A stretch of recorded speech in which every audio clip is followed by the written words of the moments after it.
الوداد المغربي حامل لقب دوري أبطال أفريقيا.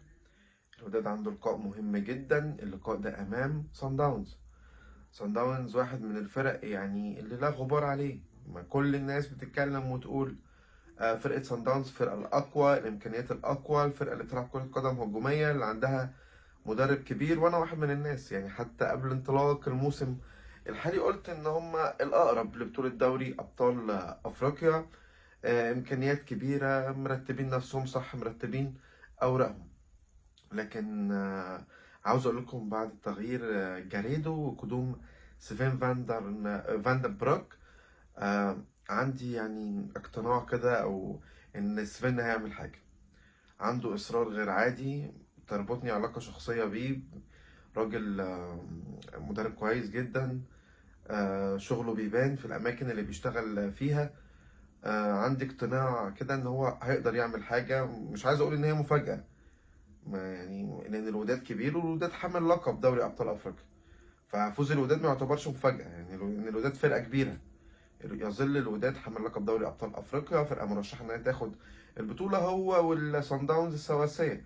لكن الناس كلها بتتكلم وبتقول صن داونز ونتائجه والسكور الكبير اللي عمله على النادي الاهلي. فرقه صن داونز فرقه كبيره، فرقه منظمه، بتلعب كره قدم هجوميه، لكنها بتتلقى اهداف. سيفين مدرب ذكي، يقدر يتعامل جيد جدا مع اللقاء ده، وانا شايف سيفين هيقدر يعمل حاجه مع فرقه الوداد. ويعني وديما وداد، وان شاء الله جمهور الوداد كله يبقى في ظهر فرقته، يقدروا يعبروا لقاء صن داونز. لقاء العوده كمان يكونوا مسافرين جنوب افريقيا ورايحين بأريحية يعملوا نتيجة إيجابية. تصريحات مدرب صن داونز كده فيها نوع، يعني هم دايما مدربين جنوب افريقيا لو نلاحظ تلاقيهم بيكشف للخصم اللي هو عايزه. يعني رولاني ميكوينا بيقول ده 7 اعاد الانضباط الدفاعي للوداد، واتكلم على نقط معينه في فرقه الوداد، بيحب يوصل رساله ان هو قاري وفاهم الفرقه. والكلام ده برده كان بيعمله بيتسو.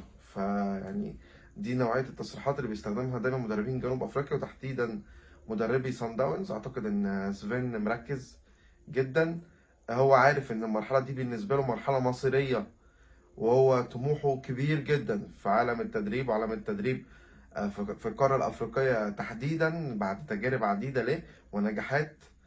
ان شاء الله يقدر يصنع المفاجاه، وكلنا ورا الوداد بكره ضد صن داونز.